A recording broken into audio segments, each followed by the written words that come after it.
Here is something you don't know. Every minute, there are around 70,000 posts uploaded to Instagram, and nearly 20,000 short videos are shared on TikTok. This really shocked, right? In just a few seconds I was talking, thousands more pieces of content have been created, uploaded, and shared. And for free. But have you ever thought, behind these seemingly casual shares actually lies the largest and most invisible labor forces? This is what we call digital labor.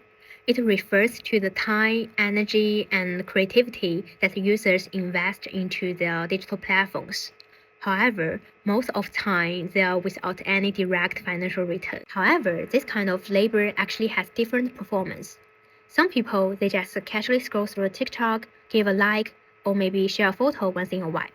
And some people, they treat content creation as their side hustle. They aim to gain followers, traffic, and maybe even income. Among these, the act of the fan community appears especially particular. Their work is driven by a deep emotional connection, their strong desire to express love and find recognition. And I have two good friends who have been the dedicated fans for many years. In their free time, both of them like to create fan fiction for their characters and idols they love. When I ask them why they do this, both of them surprisingly give me the same answer. Because through their own creation, they want to see the new possibility from their favorite character. So just as the scholar Henry Jackson points out, he says that fan creation is a powerful form of cultural recreation. Last week, I participated in our school's research day, and I gave a presentation on my research about boys love fiction. While preparing this, I found myself seemingly having more new thinking. Although many boys love fiction are original work, there is still a significant portion comes from fan fiction. So why is boys love fiction, whose story mainly focusing on the relationship between two male characters, will be so dominant in the fan culture driven by females? I found that actually this is not accidental, but rooted in the male-centered narratives that dominate the mainstream culture. In most popular culture, like movies, animes, and novels, the lead characters mostly are males. They are written with depth, agency, and complexity, and the relationship between males often have intense emotional dynamics. So this means when females engage in secondary creation, the characters they know best, the ones with the richest materials to work with, are usually males. So most of the time, fans are consuming these male-centered stories, but at the same time, they also see the possibility of rewriting them.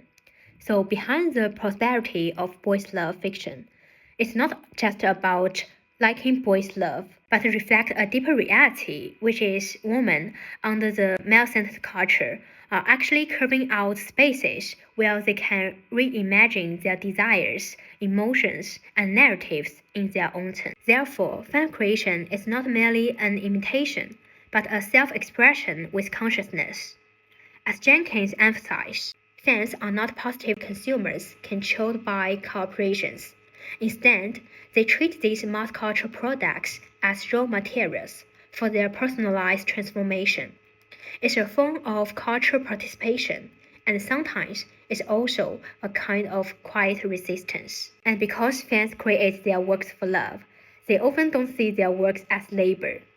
They are not chasing money, but are fulfilling their emotional needs and the joy of sharing. But the reality is, even unpaid, their creations indeed can generate huge values. Like a viral post of a character analysis can drive thousands of clicks and comments, and a beautifully edited fan video can boost the watch time, site traffic, and even promote a certain IP. So even though fans didn't receive any financial return, their labor quietly sustained the digital economy. However, because fans' creation is out of their love and their own choice, their contribution often be unrecognized and even be dismissed.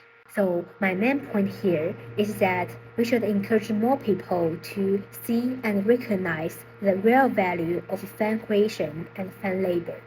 At the very least, we should never look down on it. I think especially for female or maybe queer people living in such a society still shaped by patriarchy, It actually takes so much courage to create their own spaces for their passion, their imagination, and their creativity.